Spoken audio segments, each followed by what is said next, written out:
Баршаңызға сәлем. Бүгін сіздермен мен куриные ножки, яғни тауықтың аяғын духовкада пісіретін боламын. Оның жасалу жолы өте оңай. Бізге керегі тек тұз, бұрыш, паприка, чеснок және майонез. Барлығын жақсылап араластырып, жарты сағатқа маринадтап қоямыз. Маринадталған соң табанымызға май жағып, осылай қойып шығамыз. Қызып тұрған пеште 180 градуста 50-60 минут пісіретін боламыз.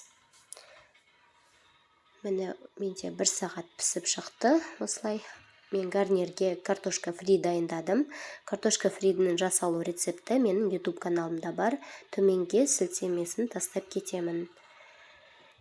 Міне кешкі асқа осылай балаларыңызға пісіріп берсеңіздер, өте оңай әрі дәмді болады.